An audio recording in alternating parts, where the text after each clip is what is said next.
Narito na ang pambansang pantanggal umay upang maghatid ang mga kwento sa buhay. Buong barangay kapitbahay, mga tropa at tambay, tawagin na pati na rin si nanay. Anong kwento mo?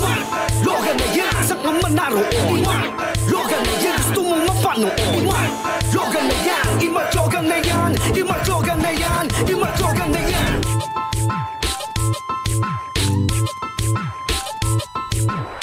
Hello, Galogs! Kumpleto sigado sa mga kwentong ihahain ko sa inyo. Mga kakaliw na kwentong sinisid ng mga kalogs. In short, kakasilogs. Ako ang inyong pambansang pantanggal humay kaka Mark Logan at ito ang top 5 mga kwentong Mark Logan.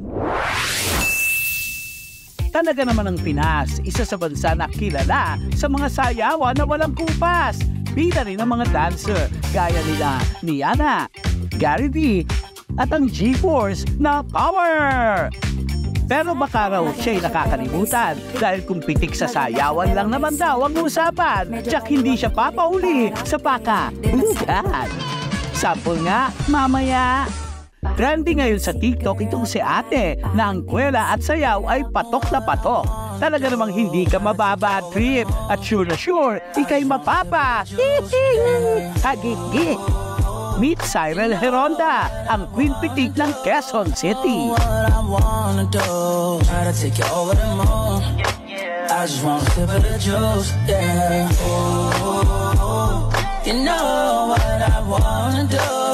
Hello, Galogs! I am Cyril Heronda, ang Queen Pitik ng Quezon City.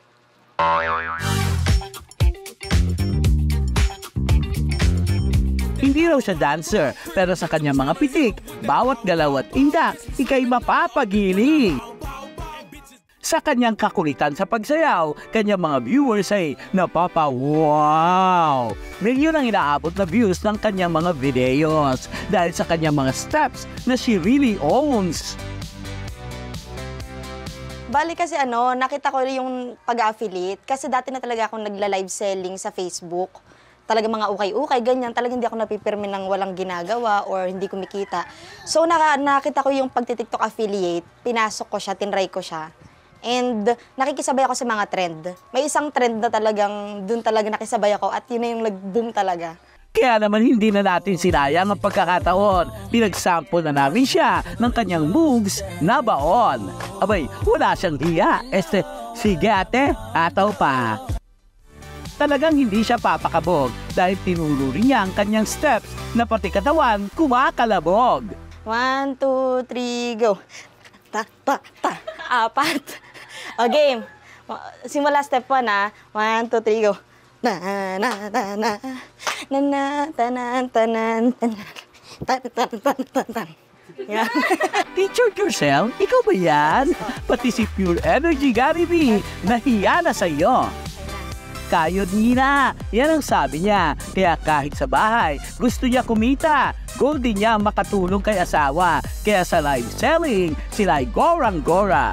Kung natin itong dress mga sis, so ayan siya, garterize siya dito sa may braso. Kasya po ito hanggang large. Ganyan siya sa 411, lagpas paa. Kakode ako dito ng pitik. Kakode ng pitik ha, this is for only 200 pesos mga mi. Napakaganda sa personal, go. 200. Oh, next tayo itong palda, garterize. This one is from medium up to XL mga te. Sobrang stretchable mga nima. Long palda rin siya. Napakaganda as usual. Wow, ulirang Hina. Goes to you. Kayod ina kasi nandito ako sa bahay, inaalagaan ko yung mga anak ko. At the same time, nagsisikap ako para kumita din ako sa TikTok or sa anumang platform na ginagamit ko. Para makatulong din ako sa hobby ko, sa mga gastos. Sweet daw siya ayon sa kanyang asawa. Pag-uwi ni Mister, siya ay laging may sorpresa. Isang hug at kiss. May kasamang punchline pa. Napakabuti niya pong asawa para sa akin po. Pagkagaling po ako ng trabaho, inaasikaso niya po ako, pinagditimpla niya po ako ng kape.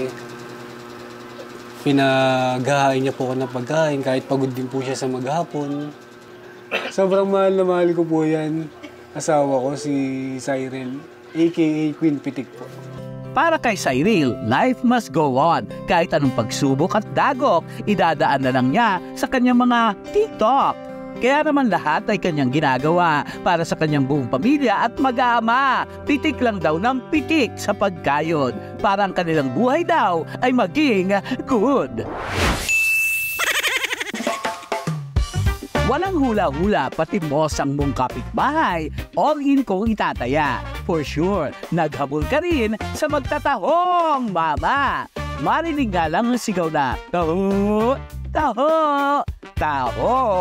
Tiyak magigising ang iyong tugo. At kung mismo na ang lumapang, etong dapat mong puntahan.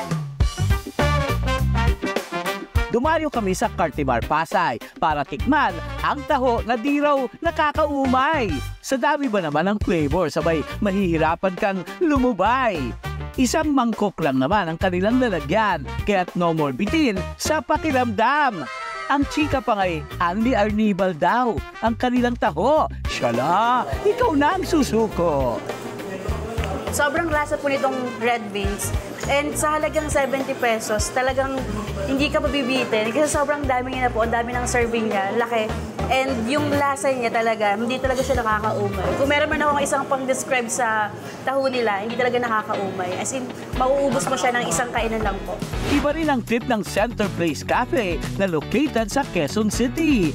Coffee taho lang naman ang kanilang entry. Sa unang tingin, aakalain mong classic taho lang ang dating. Pero wag ka, may sipa ng Melbourne coffee ito. Kaya't espesyal ang serving. Mapa-chilled or hot coffee taho, available yarn. Mamimili ka na lang kung anong bet mong tikman. Hello, Galogs! My name is Alden Viado, the owner of Center Place Cafe.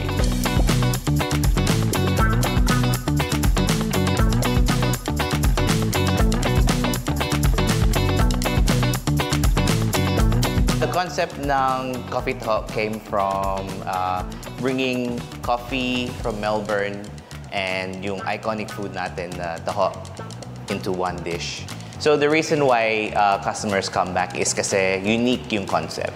It tastes very nice po. It really embodies the Filipino taho with the mixture of the Australian culture, which is their coffee. It's a perfect mix of both cultures po talaga. Balance na balance po yung taste. Punta naman tayo sa Taho Klasiko. Abay sa Valenzuela, ito raw ang pambato. Hindi ka lang mapapa-craving satisfied dito dahil sa dami ng flavors, tsak busog din ang mata nyo. Avocado Taho Sorbetes ang binabalik-balikan daw na series. Hanep, parang blockbuster sa lupet. The best!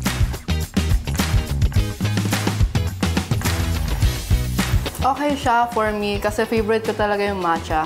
Tsaka hindi siya tinipid sa taho and sa sago po. And yung pagka-matcha niya po, hindi po siya sobrang mapait. So, creamy siya tsaka sweet po. Hello, Galogs! My name is Marvin Paclibare. And my name is Camille Ona. And we are the owners of Taho Klasiko. Nung pandemic, wala pong magtataho na naglalako sa labas. At kinumbine namin yung konsepto na gusto namin mag-milk tea before at yung wala ng taho na naglalako sa harap pero mahilig ko kami both sa taho na yun. Kinumbine ho namin yung concept nila. So, nabuo ho ang Taho Klasiko. Yung usual po na reaction ng mga customers po namin, madalas na sinasabi po kasi nila, ang weird naman nun, taho, may ice, may ice cream, pwede ba yun?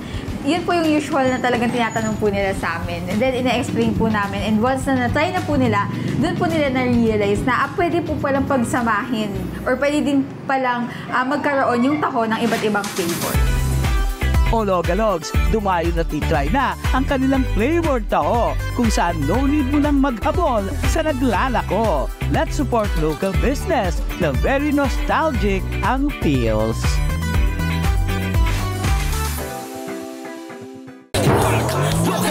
Imatyogan na yan, imatyogan na yan, imatyogan na yan. Imatyogan na yan, imatyogan na yan, imatyogan na yan. Saranghanep ang next cool story na mapapachillax ka na malao pa. Hindi mabubutas ang iyong bulsa sa galang K na K. Mala K-drama feels. Let's go, mga Tay! Ibang level nga naman ang hype ng K-fever. Mapa K-pop man o K-drama, mapa rom-com man o thriller. What if may way na sa Pinas to have the Korean experience? At dahil God pa ka na sa buong linggong kakakayon at kakaisip, aba, deserve mong samahan ako mag-chill. Ala opa sa Sparang Hanep. I book a horse at dumayo ako sa Makati City para dayuhin ang K-spot na panunaw stress mga tea. A beautiful life. O, diba? Lakas maka. Opa. Uy, walang ko-kontra. Wow. Kaiba. Hi guys, kumusta po? Nandiyan po pala kayo. Okay pa, ano po? Dito na lang po. Sige po. Hello, sa kayo nandito sa La Sema, tama ba? La Sema. Opo, La Semas pa po. Ang Spa and Jingle Bells. Ayan, so tayo po yung magtutour dito kasama po si Vince. Meron silang samot-saring package na pagpipilian. Meron pang 3 hours, pang loners at pang kapli tambayan. Itong steam sauna, lalabas yung mga pinagprituhan ng galunggong sa katawan. Opo, sir. Pagkana po. 12 hours na pang K-chill. Aba, saan ka pa? Balita ko, dinadagsa kayo ng mga Koreano rito. Koreans, Filipinos, even Chinese po. Mga iba't ibang lahi po, like Vietnamese and Thais po. Napupunta rin po dito. Nangangalay na po ako, so kailangan mo na akong i-tour sa loob. Okay, sige po. Tutor ko na po. Sige po. Let's go. Mickey Mouse. Sa ating pambubulabog, dadalawin natin si Lucifer. Ang mga samot-saring sauna kwartos. Mabilang mo kaya, Aber? Infrared. Opo. Kasi usually yung mga yung mga nagtatrabaho ng gabi, usually ito artificial sanay po para po sila.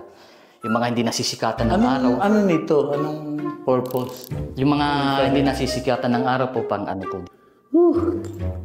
Dito pala okay na. Ganito pala yung feeling ng tuning ka. Herbs po. Yung Magwat Magwat room. Uy, mas mainit. Medyo mas mainit. Ito. Lucifer, andyan ka? Where are you, Lucifer? Where are you? Ganda.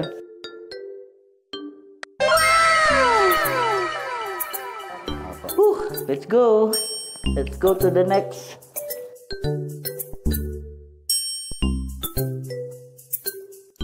Diba? Ang laki. Boundary ng Taguig tsaka Makati. Ito po, entertainment area po. Dito po, pwede po kayong manood ng non-stop Korean drama po. Dito po. Isa po yung area to. Ganito unan din. Ganito talaga unan. Yan po, meron po yan. Para sa po yan, sir, sa mga kilns po natin. Pagka po. Ito.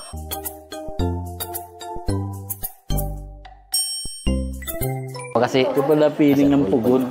Tagaktakang pawis, grabe ang pagmamantika. Pero sige, laban pa hanggang di pa super mahanta. Kakaiba rin palang health benefits ng sauna for detox, relaxation, circulation, at marami pang iba. Grabe. Wala akong masabi sa yun. Nanonood yung init. Opo. Naku, mas mainit. Opo, painit po yan, sir. Oak and red clay naman po to. Mantika, pawis check. Binigaan yun.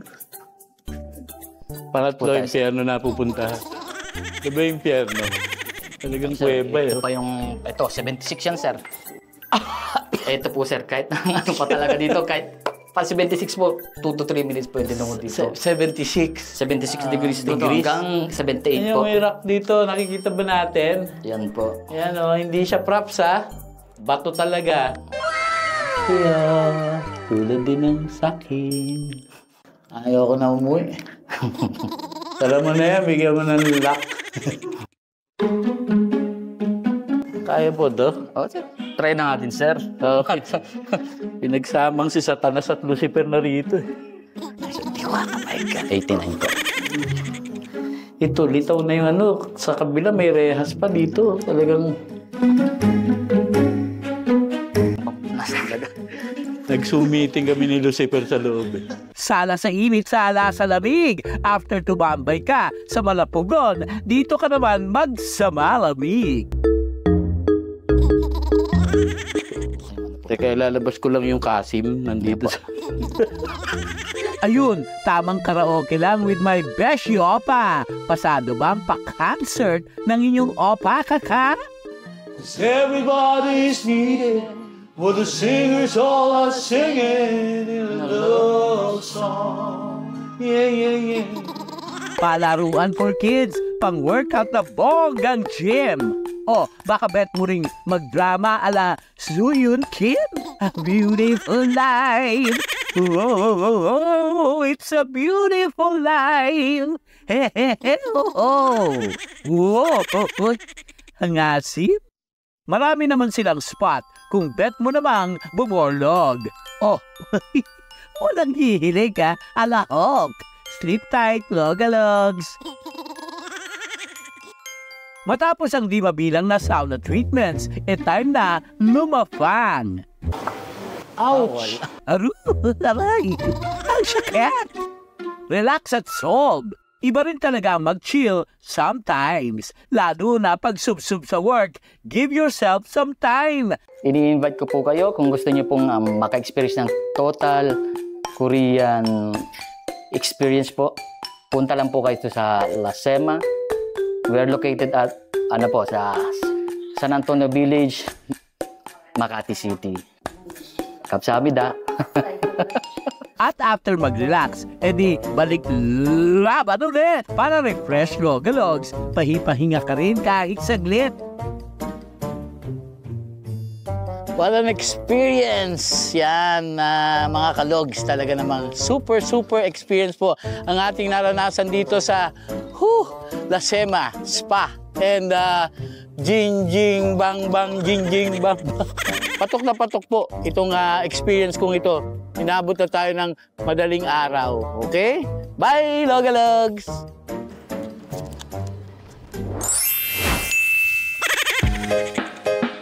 Kung sa iba, best friend daw nila ang kanilang mga dogs. Pero para kay Kuya Driver, ibang sa kanya. Tipong hindi papakabog. Dahil bet niya raw ay extraordinary. Alaga niya ay kakaiba. Ito isang kaibigan na lagi niyang kasama. Gusto niya ng kasama kapag nalulungkot, kaya naman humanap siya ng papawi sa kanyang pagkalugmok. Isang alaga na makakasama niya sa bawat sulok. Meet Christian at ang kanyang alaga na si Kwak Kwak.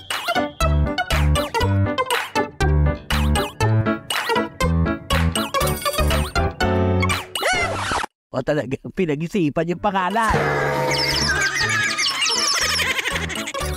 Halo. Ako nga pala si Christian at ito si Kwak Kwak, Piting Dak ng Antonio Rizal.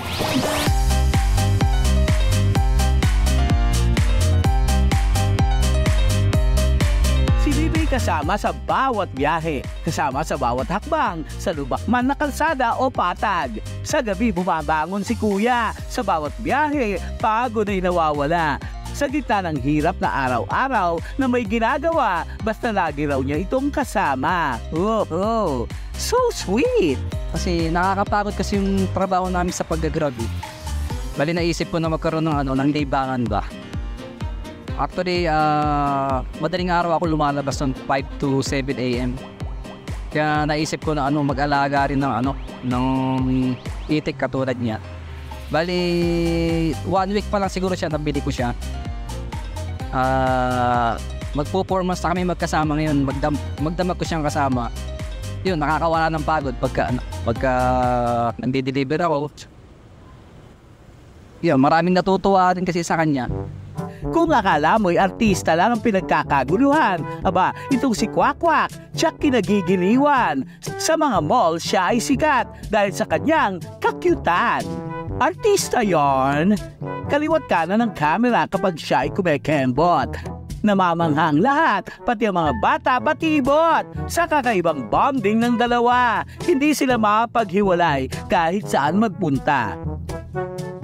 Ang sure kasi kakaiba rin sa hindi siya kagaya ng ibang rider na ang kasama aso or king sa etong kasama di ba, diba? Ibihira yung ulasan.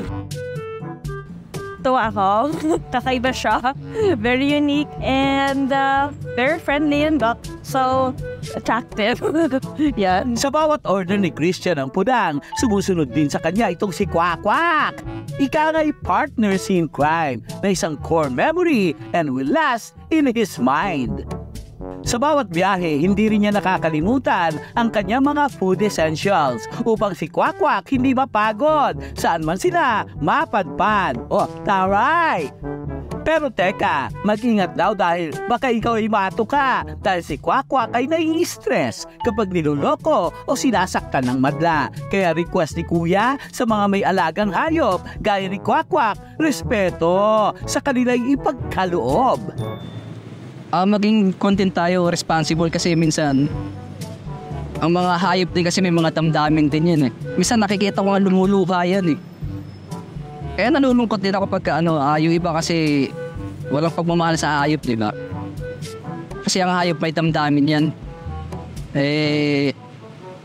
Sa akin naman, nakakawala ng pagod tsaka like ko siyang kasama sa pagtatrabaho ko lalo sa pag-grab.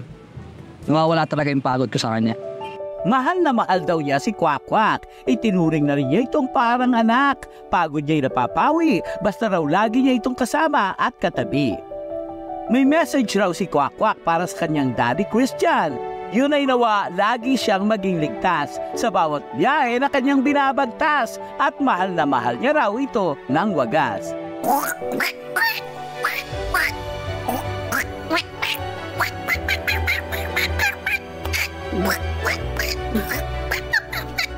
Nagsasalitang bibe? Ang sabi, sina Christian at Kwakwak ay tunay na isang inspirasyon. Pagmamahalan at pag-aaruga nila ay walang kondisyon. Itik na alaga, nagbibigay saya. Kaya naman Logalogs, lahat ng hayop dapat nating mahalin at ituring din na pamilya.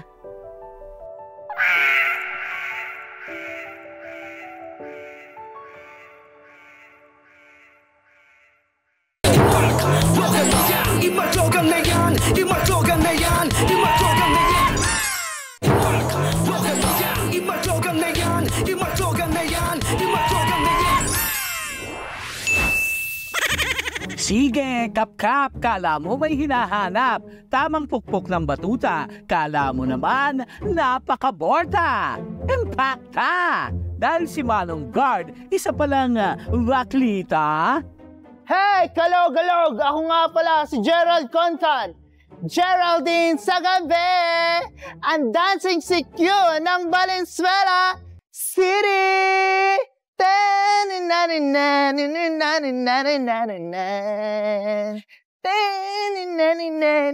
Hoy! Ano yan? Yan nga naman ang garden, di mo inakala. Ready na ba kayo? O sige, simulan na natin ha! Okay, 5, 6, 7, 8. Wow! Grabe ang wangkata! O sige, aura pa!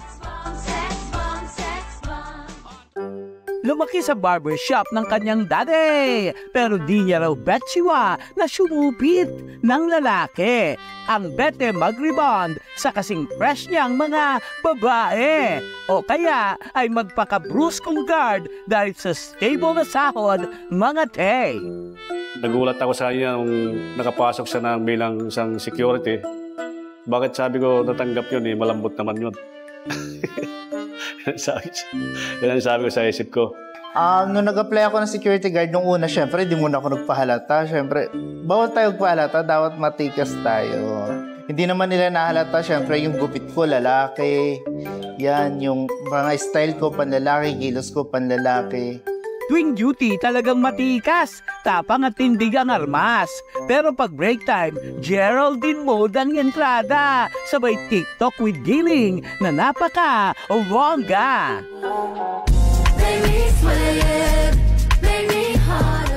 Umabot lang naman ang million views and likes ang pag-water ni Garda. Marami mang natuwa, marami rin ang umepal. Ba't daw ang isang baklita ay napasok sa isang trabahong marangal, katulad ng pagiging guard, na dapat raw ay matikas at brusko. Minsan pa nga raw ay pinagkamalan siyang nanghihipo. Minsan po sinasagot kapag sobra na kasi Dami-dami na po ng trabaho na pinasukan ko. Dapat maayos. Pero na itsura mo, mamolestya yun pa kita. Mas parang ikaw pa yung magmamolestya sa akin eh, gano'n. Ang 5 taong pagiging guard ni Gerald ay biglang natapos dahil sa kanyang kasarian, ang pinakaingingatan ay naupos. Yung nag-viral talaga ako sa TikTok kasi kinabukasan pinatawag nila o pinadala ko nila sa office nila. Ano magagawa ng gender mo kung kaya mo namang ganapan yung trabaho as lalaki, di ba? Lalaki tayo, di ba? Nawalan man ng trabaho dahil sa pagpapakatotoo, umapaw naman ang sunod-sunod na oportunidad na yumakap sa kanyang totoong pagkatao. May mga nakikipag-chat sa akin na, uy, ba't di mo pasukin tong gantong industry na umarte ka, mag-artista ka? Kasi bagay na bagay sa'yo mag-artista kasi maganda daw ang mukha eh. So trinay ko, first movie ko, horror. Kaya nga naman ang dating klosetang guard, ngayon ay proud gandara. Biruin mo may ongoing movie pa, artista na si Akla. Pa-picture naman, guard ah. If one door closes, another one opens, ika nga. Lalo na Logadogs, kung nagpapakatotoo ka. Walang kasarian pagdating sa umaapaw na abilidad. Kaya Garda, sayawan mo na lang ang mga mapanghusgang chararat. Para sa mga katulad kong LGBTQ na gusto pasukin yung mga trabahong panlalaki na alam ko namang kaya nilang gawin. Sana naman wag sila magbasihan sa gender. Basihan nila sa skills ng trabaho, kung paano sila magtrabaho. Subukan muna nila bago nila husgahan yung isang tao. Kasi hindi naman nila papasukin yung trabaho na yan kung hindi nila kaya. Di maupos ang mapanghusga, di masasahid ang masasakit na salita. Pero sa huli, ang pinaka-importante ay ang pagpapakatotoo. Dahil Logalogs, ikaw mismo ang totoong nakakakilala sa sarili mo. Hanggang sa susunod na kwentuhan, samahan ang inyong pambansang pantanggal umay. Sabay-sabay nating basagin ang lumbay, pag-aanin ang tip ng buhay. Ako ang inyong sikaka, Mark Logan po. At ito, ang Top 5 Kwento. Di na rin si nanay, ano ang kwento mo? Mark Logan na yan, sa kaman naroon. Mark Logan na yan, sa katerbang kwentong kwela, hatid yan ng balita. 3 dekada na natin kasama, sa mga kwento merong weta at malulutong. Pamasa ng iyak na ating mabubusong. Balikan na papanahon, tsaka pasok yan sa kahon. Mark Logan, hanggang lumay sa telebisyon. Ano ang kwento mo? Mark Logan na yan, sa kaman naroon. Mark Logan na yan, gusto mong mapanood. Mark Logan na yan, Mark Logan na yan, Mark Logan na yan. Ano ang kwento mo? Mark Logan na yan, sa kaman naroon. Mark Logan na yan, gusto mong mapanood. Mark Logan na yan, Mark Logan na yan, Mark Logan na yan, Mark Logan na yan. Mark Logan na yan, sa kaman naroon. Mark Logan na yan, gusto mong mapanood. Mark Logan na yan, Mark Logan na yan, Mark Logan na yan, Mark Logan na yan.